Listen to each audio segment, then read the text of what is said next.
Good morning. Good afternoon and evening, wherever you are playing with yourself. I mean, wherever you are in this wonderful. Well, we're supposed to be gliding into a sensuous episode. That's right. It's so much easier to glide in when you're having fun. That's true. It is. Feel free to listen. If you don't listen, if you're not listening during this episode, and if you're not listening to your body during sex, you're not going to have a lot of fun, and transformation will be elusive. You like that? I like it. I'm letting you're doing. You're letting me great. take the lead? Oh, absolutely.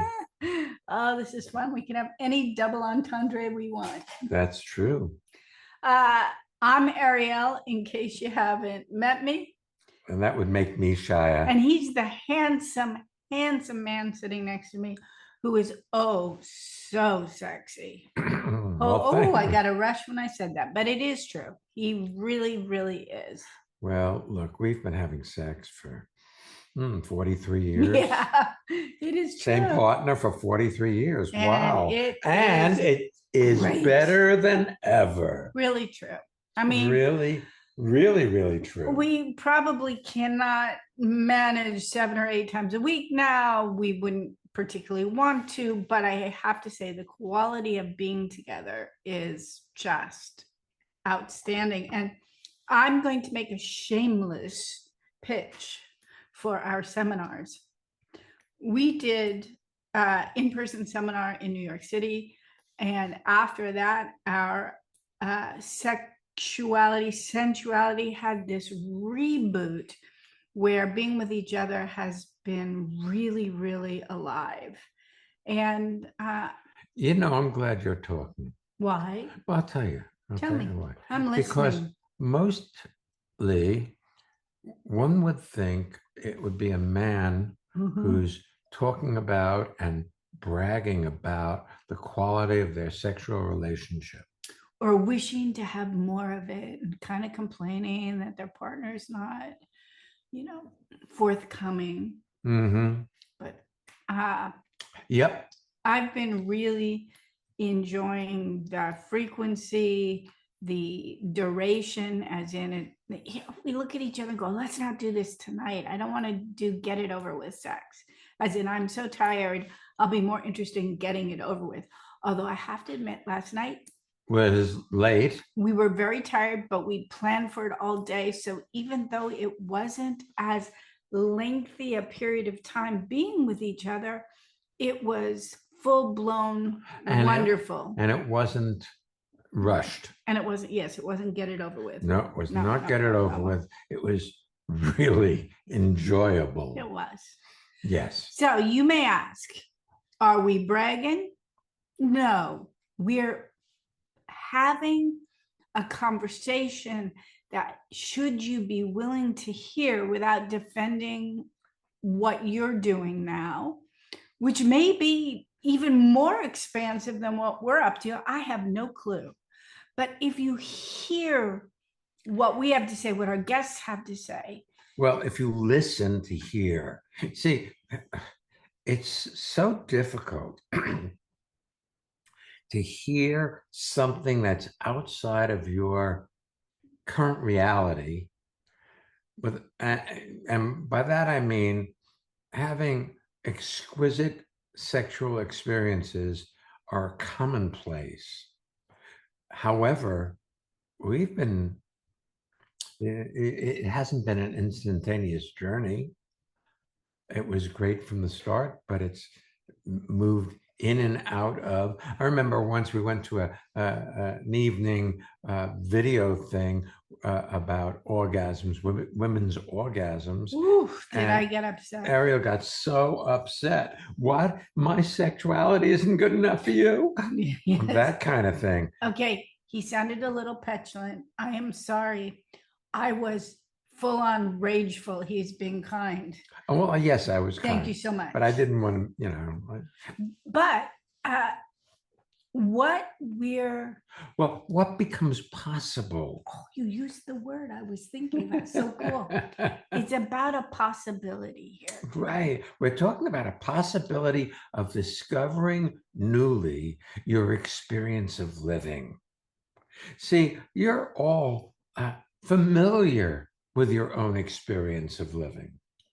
But what if there's a possibility that's outside what you know or even could imagine that's available? But this is not about sex and sexuality. It's about living and experiencing your life. See, the transformational approach allows you to experience your life rather than think about your life. And thinking about and experiencing are very, very different. There are two different realities. When you think about it, it has no sensation. When you think about it's a repeat of what you already know. What if you could discover, like I discovered my partner newly, like we are intimate and yet strangers at the same time, and we trust each other. You know, this seminar we did, the theme of which was creativity and intuition. And it was, thank you to those of you who attended, not only for the revitalization of our lives, but this, we gave an assignment to go out and create some podcast episodes you'd like to hear. Do one fun one serious one, and one sexy one. I don't know, something like that. We just made themes. And one of the lunch groups came back with this theme. So shout out to you, whoever you were. We're very grateful. I think we should take our guest. Let's take our guest. All right, let's take our first guest. That's right. Miss Sandy, where are you zooming in from? Hi, I'm zooming in from Munich in Germany. So nice to see you. Yeah, it's so good to be here. It was spontaneous for me to join. Yesterday, one of your producers reached out and asked if I wanted to join. I said yes. And then I said, what's the subject? Good for you. And then it was sex. And I'm like, oh, okay. And I discovered how prudish I am. That was great. And how generous you are. Because, you have subjects that you might be tighter about or embarrassed about, and here you are, you said yes. What's the theme? It's something, you get a rush, and here you are anyway. Good for you, and thank you for being so generous. My pleasure. And I get to hang out with you guys. This is true. Yeah. And but I did, when you were speaking a while ago, the way you two are with each other, so sweet, is something that in the reality that I come from originally was like, that's not how relationships go. Yeah, after so and so many years, you can't like have a lot of sex and be sweet with each other. And I mean, that was not a reality that existed for me that I would believe in. But I'm experiencing that in my own relationship, and yeah, and also something else you said a while ago while I'm on a roll. You were speaking about the courses, how your sexual, I'm paraphrasing, but the way it reactivates your sexuality. I need to advertise for Costa Rica. If you are interested in having sex with your partner, and it's just, yeah, that is one. Oh, look, wait a second. You see, here's the thing. It isn't Costa Rica. It isn't the seminars. You've got to be willing to give up making your partner wrong. Which starts with giving up making yourself wrong. Because there are lots of people who come to Costa Rica without their partners. Their partner is, like this year, your partner is going to be doing a movie in Macau. He's not, or wherever he is, he's not going to be available. So I would expect that you both get the benefit of having been there. Of course, I I know that the area there is very sensuous itself, but Yeah, but it's not about that. It's about giving up the habitual behaviors where you find fault with yourself and your partner. Because if you find fault in yourself, anybody who's willing to be with you has got to be screwed up.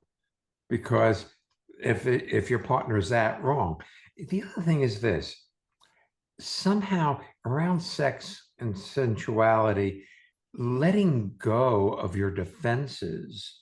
If your partner has been mean or unkind, or you have been mean or unkind to your partner, who's going to want to let go of their defenses to be vulnerable to what else is possible? Mm. There's got to be a willingness to allow yourself to be okay exactly as you are. you know, sometimes if you're unkind to each other, it's almost like you're bruised. I'm not talking physically bruised, but there's a part of you that has the expectation of pain. It was very interesting in the past couple of weeks. It's been a long time since I've had one, but I had a cold sore on my lip, and I almost never, if ever, get one in the middle of my lower lip. And so we had to be really aware. I couldn't go on automatic because just brushing my mouth against things uh, Was painful. was painful. So I was in the middle of feeling really good, and then all of a sudden be like, So it was a fun exploration into being present whilst having intimacy. Mm. And the other thing is, Well, you said something earlier that caught me. yeah, That you discovered after you said yes to being on the podcast with us that it was going to be about sex, and you said you noticed your prudish nature. Yes. It showed up in embarrassment, in like I flushed, I could feel my cheeks, and I was like, oh, I'm gonna have to. I mean, I know that there are very many listeners to this show, so anybody can hear this in the world, and it's very in my reality, it's a very, very private thing. You don't talk about it. That's how I'm programmed. But Yes, yeah, I think the majority of people are programmed that way. I think so too. I mean, we've been programmed that way. And then you can challenge that like you are here. But what I notice is that if we are out of sync, then I worry that I can do something wrong. And around intimacy or sex, which can be very intimate, somehow, if I have a moderator, a judgment about how I'm doing, then I'm not there for the experience of being with Ariel. Then I'm yeah, thinking about not doing it wrong, not upsetting her. So if she can yeah. upset herself and blame me for it, well, that suppresses my sexual expression. And the same thing goes the other way. That if I'm I'm being prudish or find something wrong with her, then it's not Or going to. with himself. It's not going to go very well. It's so easy to have judgments about your body and about parts of your body and about how it works and whether or not your vagina is wet enough, or your Erection is hard enough, or your penis is big Yeah. enough, or do you have cellulite, or what about my belly, does he like my breasts? You can have all sorts of conversations in the midst of having sex, and then you're not really there. Mm-hmm. Yeah, I've experienced that. The other thing Well, is, you're normal. That's yes, why you are you've normal. experienced that. Because people normally are having conversations with themselves in not their partner in the midst of having sex whether they're doing okay or what to do next, or do I like this or do I not like this? You know? Yeah. I often have these conversations with myself before having sex. Uh, and then I mean I've watched myself and I've learned to see that I do that.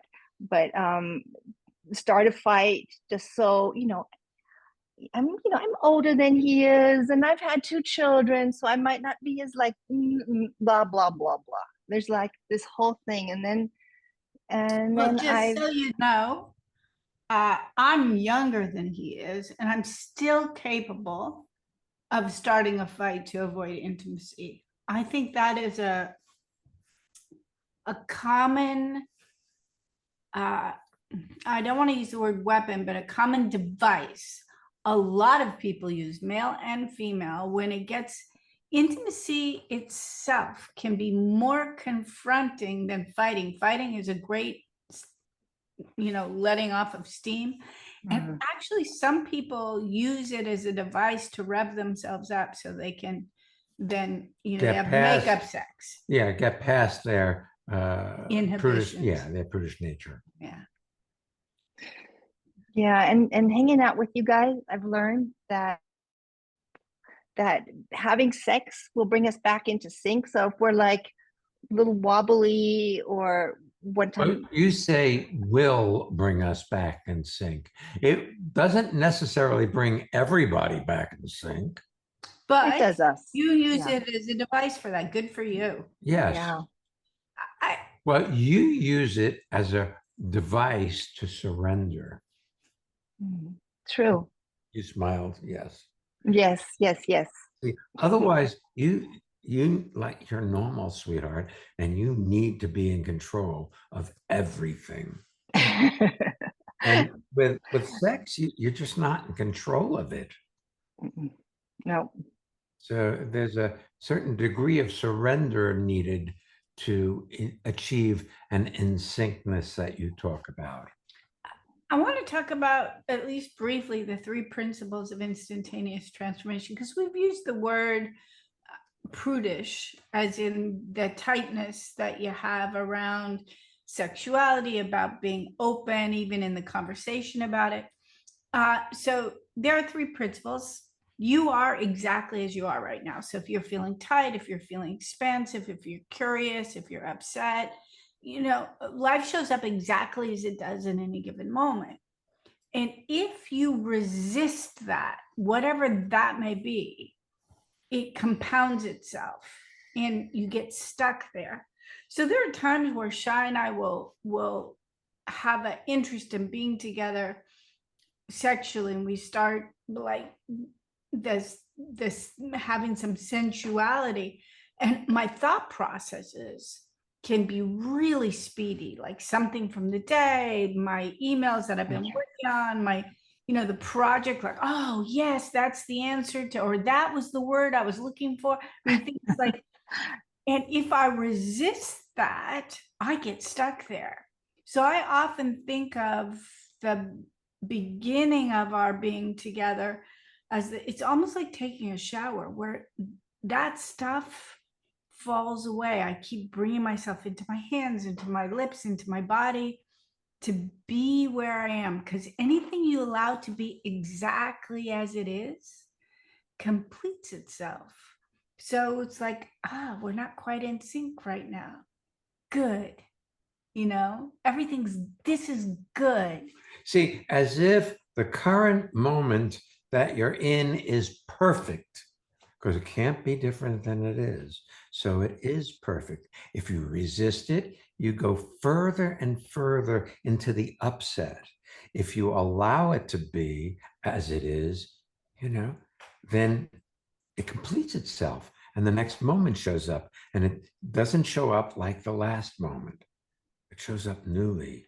We had a funny thing happen the other day, Sandy. We'd spent, we'd turned off the phones. We'd spent the better part of a day together, having sex and sexuality, and massaging with oils, and we were eating watermelon, and it was just very sweet. And then evening came and we were still feeling amorous. So we started having sex and we were going for it. And I looked at Chad, I'm like, I ran out of steam. And he goes, yeah, I ran out of steam too. It's okay to run out of steam. We just kind of lay back and went, huh, okay, right. I think sometimes, it's like if you start something, you gotta finish it. And it was so much fun to laugh and be with each other and not have to make ourselves wrong for that. But there is not a takeaway. See, it's not when she said I ran out of steam, it isn't, and you're wrong. No, we got so aerobic and it was so late in the day and we'd been aerobic all day. I was kind of like, it was turning into exercise as opposed to Amor. amore. Yeah, that's what I was saying a while ago. That was like also a sweet moment between you saying, I ran out of steam too, It's because I mean, my impression is you're each other's best friends, and I experienced that with my husband, and we have like, it's fun and it gets better because it's just, you don't have to put up a show anymore. It's like, I don't know, just keeps getting better. I want to talk about your parents for a moment. Yes. Because I suspect something that you may not be fully saying. I am certain that there was sweetness in their relationship. Absolutely, 100%. I bet my life on it. Now, literally, and chances are they were so busy trying to survive, provide for the family. They didn't have the luxury we provide ourselves to look and see and dissolve those reactivatable parts of us. So it's not as if you, and I'm not saying this is what you said, that my husband and I have sweetness, but it wasn't there for my parents. It just didn't have the consistency, but neither was your consistency with your husband before you made it a priority. If I look back, speaking of Costa Rica, I remember back when we were at Sueño Azul and walking down one of the covered pathways, and you were so busy working on yourself in that moment, and there was nothing wrong with you, and we couldn't convince you there was nothing wrong with you. And I imagine that the consistency with which the two of you had intimacy was often broken in that time frame by you having a conversation with you about your broken nature. Absolutely. Yes. I spent the majority of my life being that way, working on myself and, thinking everything is wrong and I'm not right. And who do they think? I mean, why would anybody be with me? That kind of thing. And then sometimes it'd be the other way around. And I think I'm better than, and now it's kind of leveled to eye line. I don't know how, there's a German expression to be on same eye level with people. What's the German phrase? Auf Augenhöhe sein. Augen, like eyes on the same height of the eyes, same level of eyes. Auf Augenhöhe. Auf Augenhöhe. Nice. And then the E at the end, so Augenhöhe. Höhe. Yeah. Sounds a little bit like whore, I'm saying. Yeah. Well, look, we've all been raised by prudish people who have held sex as not the good behavior that good people do. It's only to have children. Well, it's not. There's a lot of pleasure to be had, and it's okay to have pleasure in one's life. It doesn't make you a bad person. Yeah, I was speaking with a friend of mine who has a 4-year-old son, and we were out shopping, and she was telling me how her son is taking swim classes, and at the swim classes, they've been training them how to not only change their clothes and take a shower, but how to fold their clothes, and then when they're done, how to take their swimsuits and wrap it in their towels. And so he had his mom come in and he's like, look, Mom. And he was so proud of all the different aspects he could accomplish. And there were other little boys in there too, because, it was like a little boys swim class. And then she went over to a friend's house, and who had a little boy also. And they went swimming in a backyard swimming pool or some such thing. And then she's like, okay, honey, run upstairs and get changed. And the mother of this other little boy said, I hope you don't mind if your son changes in a different room. We're training our 4-year-old that his body is private and nobody else should see it. And she's like, fine, your choice. I'm really clear that that mother is doing what she thinks is best for her child. But that doesn't mean that that child's not going to grow up with a lot of issues about His body. Yeah. And we were all raised by well-meaning people. And some of them had ideas that are outdated for us. Well, I remember my mother, she'd get up in the morning, she'd had a nightgown on, and she'd go inside her closet to put clothes on. Yeah. So it was not okay to see a naked body. I mean, now Well, I've evolved. my parents maybe devolved. Yes. Your parents, yes. My parents had in my mother's next to the bed in the little, what do you call it, like the nightstand. Yeah. She had hidden underneath a book, The Joy of Sex. And when they were gone, I'd like, that's what they do. Yes, but that book did not exist before somebody wrote it. Mm-hmm. And for most people, like her parents for sure, did not have a book called The Joy of Sex. No. And if they did, they probably wouldn't have had the time with 8 kids and a farm and all that to read. Yeah. Well, they had sex because they had 8 kids. Yeah. Oh. So nice You being guys, today, really. yeah.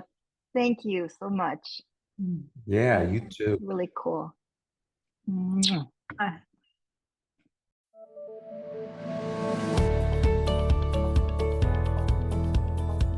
Now it's your turn. Let's hear what one of you listeners has to say about being here in the transformation community. This is Steve in Manhattan, and one of the things I love about the seminar, Ariel and Shaya's seminars and podcasts and videos, is that life can be fun, and I'm just feeling more at ease with myself and my surroundings. It's a great experience, and it's great hearing other people and being with them as well.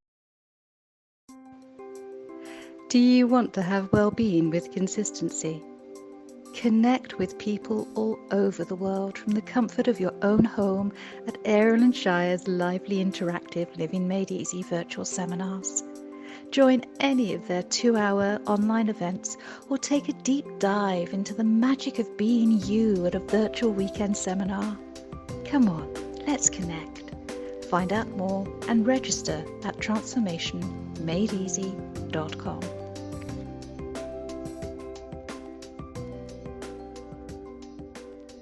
We have Living Made Easy virtual seminars on many Monday evenings, Saturday mornings, and throughout the week, on and off for the European community.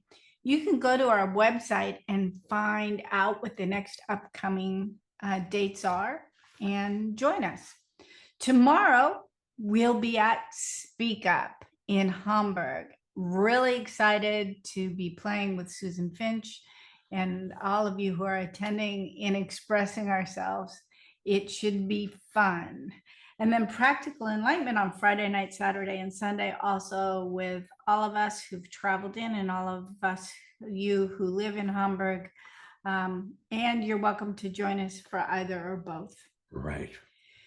Our next New York City in-person Mhm. seminar is The Freedom to Breathe and the Art of Being a Healer. And that's December 5th, 6th, and 7th. And it'll be in New York City. After the first of the year, we're doing a weekend seminar virtually called New Beginnings.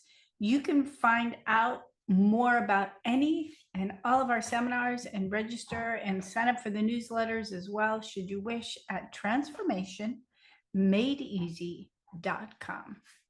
Let's take our next guest. Okay. Tanya, welcome to being here. Tell people where you are zooming in from. Hi, guys. I am zooming in from Oxford in England. Ah, All right. nice. Nice. Welcome. Thank you. Thank you. Oh, I so enjoyed listening to you guys talking with Sandy. The topic of sex has come up in the past when I've been in your seminars or other either in person or online, and I just feel like the way we get to talk about sex in this community is so profound, and I feel like it's just changed my life. I feel quite moved. Just that kind of lack of judgment and being good with your own desires, being able to voice them, not judge. I feel like I judged myself a lot. Yeah, I don't know why. I don't know why I feel quite so touched by you guys, but Maybe today they're feeling touched by you. That is my idea too. Yeah. I have a question for you. And it's not a leading question. I don't know the answer for it. I know you have a daughter. Remind us how old she is. she's 14. Because, sometimes when we're speaking with you, we see her in the background or she pokes her head in and says hi. And, she's maturing. Her body's maturing. And so she has to be moving into her own sexuality now, whether or not she's expressing it with herself, with a partner, or just curious. Are you finding it's easier for you or to be with her in regards to her sexuality, or does she feel comfortable ever asking you questions? I'm just curious for other parents who have kids who are starting to blossom. I think that I remember we talked about, I was in Costa Rica with you guys this year, back in January, and something must have come up about this topic and in relation to my daughter, because I think at that point I was really resisting her sexuality and her expression of her sexuality in terms of her clothing, just in terms of how she holds herself as well. And there's something has eased a bit in that. We have this little ritual that we do now and again of just going out. We have a local pub and we sit outside the pub and we have a drink and a packet of crisps.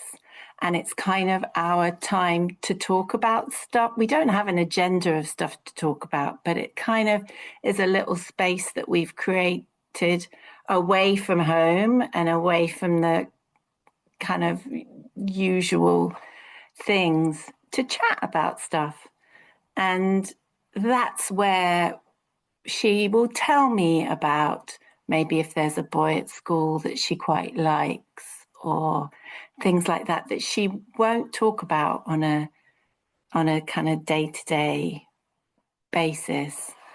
How sweet, you guys have created a safe space for that. Well, is it that she thinks you'll judge her for her attractiveness to somebody? I don't know. Hmm. I think there's definitely something in me that wants to keep that wants to keep her younger. I can see that Well, in I me. have the idea that you may have doubts about how you went about your maturation and your expressing yourself sexually as you grew up, and you want to protect her from, quote, the mistakes that you think you made. Yes, that is. Fairly accurate? Yeah, that's very accurate. Good. Yeah. Look, let's put it this way. You made no mistakes. Everything you did brought you to the current moment. Your life in this moment, if you look, is it good? It's great. It's great. Well, then you got to trust that apple will not fall far from your tree, and your daughter will be great also. You may have already done this many, many years ago, but I do recall way back when we sat down with our daughter and talked about how people get pregnant and what to do to, when we weren't pressing her to be more sexually expressive than or ready than she was, but we were very interested in when that time came that she was clear about sexually transmitted diseases and how to prevent things and steps to be taken. And I also think in this time frame, parents and kids, it's always good to take a look at the human papillomavirus and whether or not you want to get vaccines. And that may be something you've addressed, but I'm certain there are a lot of listeners who just get squeamish even thinking about it. But having known people in their adulthood who had that one random unprotected sex and then got the human papillomavirus, which can lead to complications, I always think having the conversation with oneself in advance, Yeah. in the privacy of your own self, is Yeah, I like that. We haven't had that many discussions. It may be, or, look, it's not that she's as squeamish. She's as squeamish about it as you are, you see. She learned squeamish from you. Yeah. Yeah. I mean, there's an age of squeamish. Like our friend was telling us when his son figured out, oh, you and mommy did that. He got up and ran out of the room. He was 8. He was all upset, got very embarrassed. That's a natural age thing. However, I say that there was sexual inhibition in the family between the husband and the wife anyway, and that's why the kids pick it up, because it exists in the space. It isn't that we once went to Bolivia to go fishing, and we got in these dugout canoes and went down the river, and the lodge was right next to where these natives that took us down the river in the dugout canoes, they lived, and they were a communal village. They all lived in the same house. It was a very small one-room house that like with 6 all or 8 the families adults and all of the children. And so it was really clear, and they didn't have a lot of clothes. It was a very warm environment. So it was really clear that the Judeo-Christian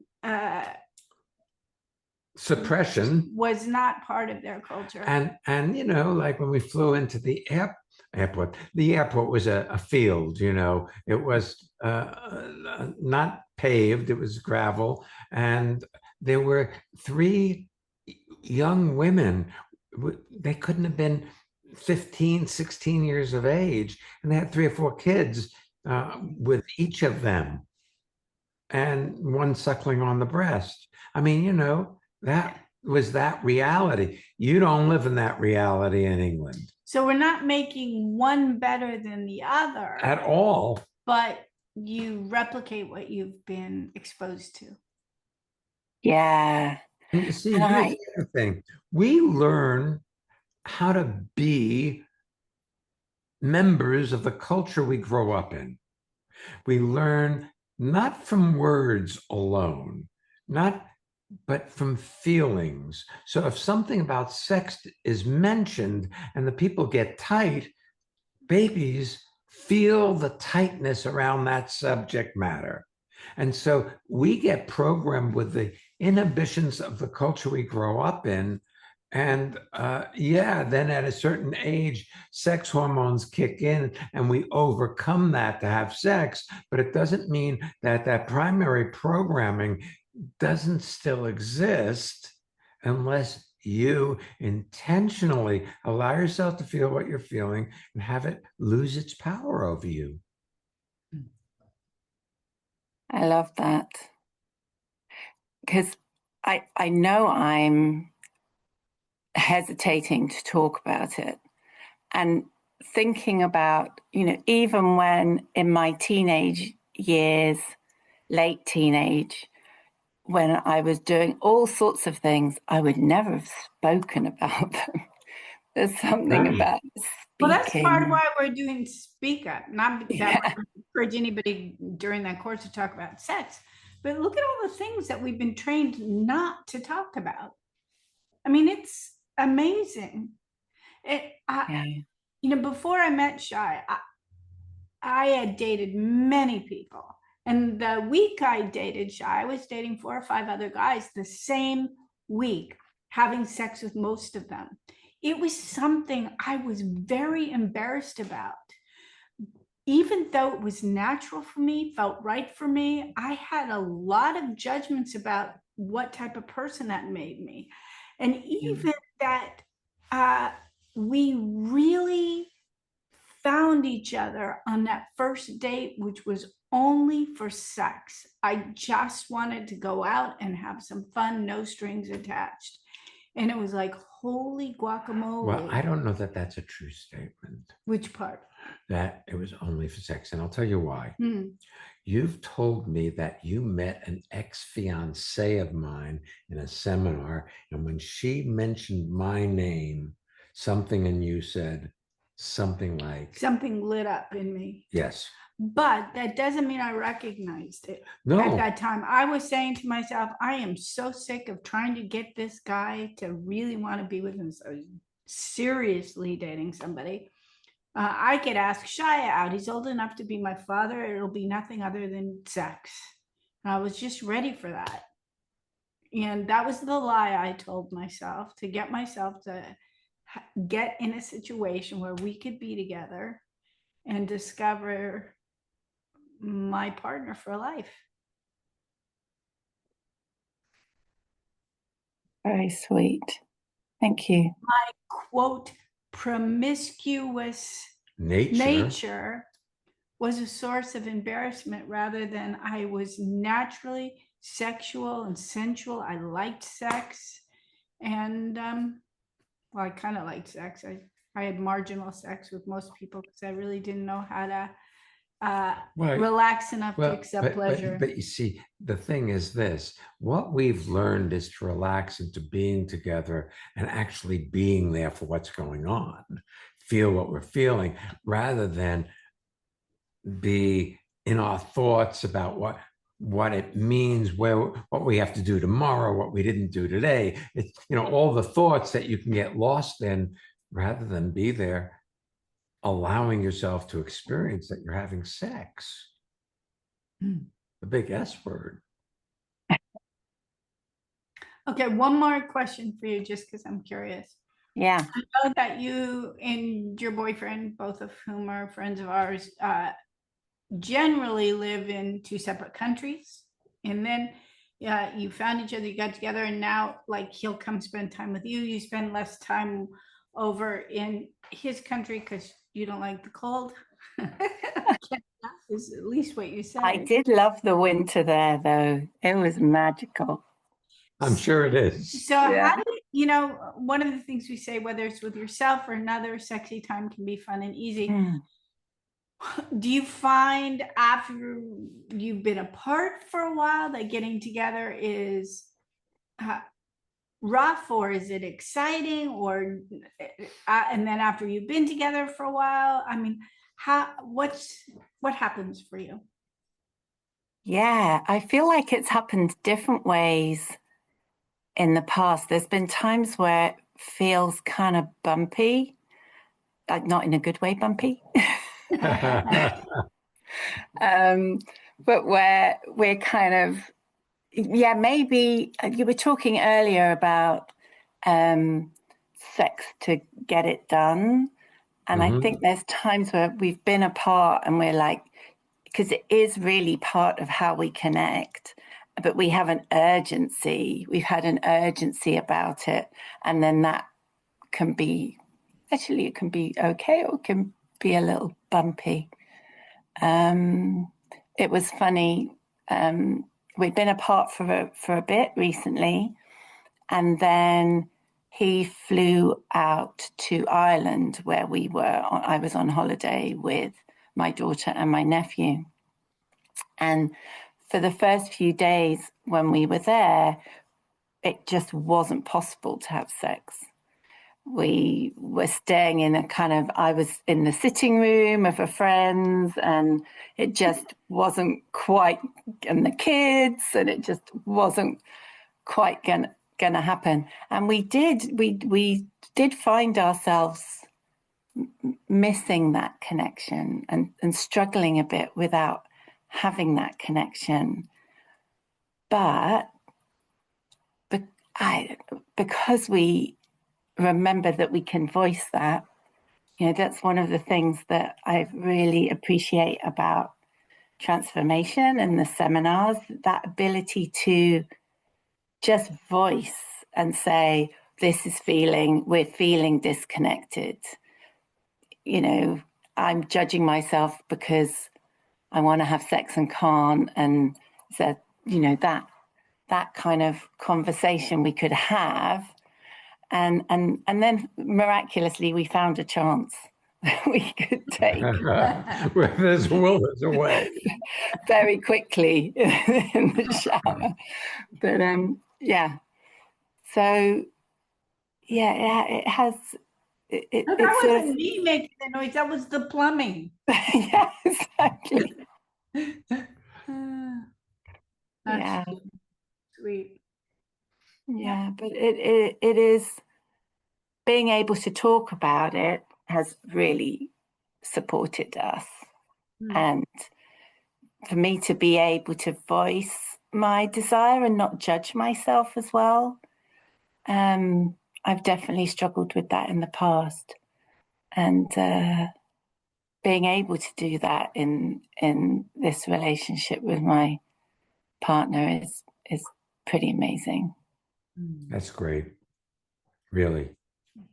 It's so funny, how we have been so programmed not to have that which is the most important function of being a human being, to reproduce, to have sex and reproduce. I mean, you look around, this planet is all around sex. It's all about sex. So even if we're not doing it for the purpose of reproducing, our whole body is set up for that function. Flowers are all sexual organs. Tree sperm. Pollen. I've never heard it called that before. Yeah. It's all great. It's all about the reproductive process. Yet somehow we have, through whatever social, cultural inhibitions have been laid upon us, whether it be through religion or whatever, hold sex as something not normally part of our I remember bodily functions. when we built that conference center in Bali, Indonesia, we came across a very different culture. Our partner there, because you needed a partner in order to build on property where they owned the land. You know, you worked in partnership with a Balinese citizen, and he had multiple wives. That was their culture. And he used to tease us, "Are you going to get another wife?" And we're like, "Not going to happen." One of his young sons had a brain tumor, and the medical care there was such that he was simply going to have to die. So but there were people in the course who were one was a nurse who, that's what she did, was she was an oncology nurse at a prestigious hospital. There was another person whose family were billionaires, and they got together and they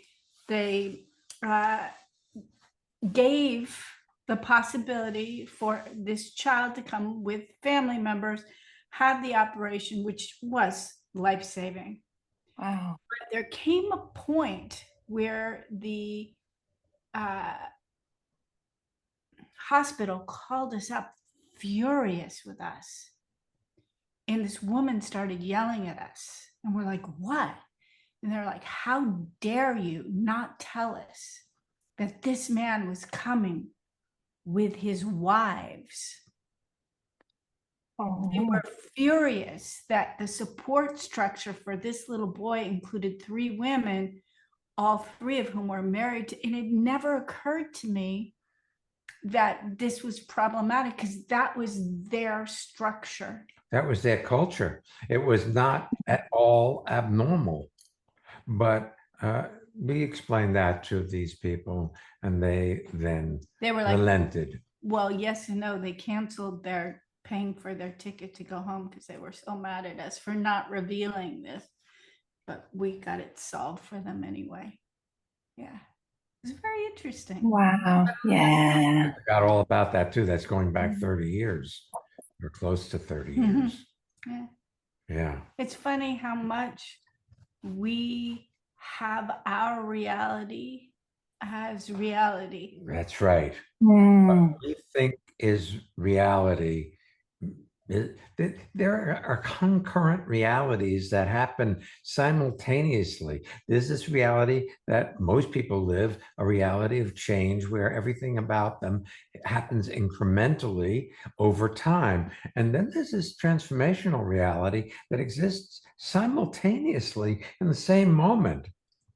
If you are aware of it, suddenly your life can shift in an instant in ways you can't even begin to imagine, because it's like a spectrum of color that's outside your colored spectrum where you can't see that color. You're colorblind to it, but it doesn't mean it doesn't exist. And so transformation is this shifting in the reality of how you hold your life and your life circumstances, including sex. Thank God. It really is. And, thank you. Well, look, you could not imagine, Tanya, before you met us, that your life could be as magnificent as it is these days. No, And I now, couldn't. look, correct me, because that sounded self-serving. No, it's what you said about you just don't know it's a possibility. You don't know all the possibilities. That's right. And yeah, you open up those possibilities for us. And you open up the possibilities for other people. We don't talk about our books that often, but as we're talking to you, I'm recalling one of the books we did was called Being Here Too, as in TOO. And while Shai and I wrote many of the chapters, people who were at that time involved in our transformation community wrote a lot of the chapters And we put them together, different essays, blogs, chapters. And I remember yours. It was back when your daughter was young and you had so much anger and judgments toward your ex, and how when that fell away so that you could support him and support her, and the beauty in that. I know you are grateful to us, but we're grateful to you. Not only that you shared that story so generously in that book, that you share yourself here and have the honest, open conversation with us and in seminars, but that you've had the courage to keep looking and seeing, and that was so far away. You don't even recall discovering that. who you are in the Now. current moment rather than who you once were. Period. Who you once were. Yeah. So thanks Love for you guys. Love you right back. Yes, we do. I said that for you. Said it. I do not disagree with you. Yeah. Double negative means positive. I agree with you. This would be a wonderful episode to share with your friends. It might open people's natural relaxation about their bodies that wants to happen, but sometimes gets tight. You can subscribe to the podcast if you haven't, and newsletter too. You can find all our courses and the newsletter sign up link, and even the links to subscribe to the podcast on your favorite platform at transformationmadeeasy.com. Again, looking forward to seeing folks this week in Hamburg. And next week's episode is acknowledgement can be a bitch. Isn't it funny how funky we get sometimes after a compliment? Poof. Right. Well, we'll be back next week. So come on back and don't miss being here.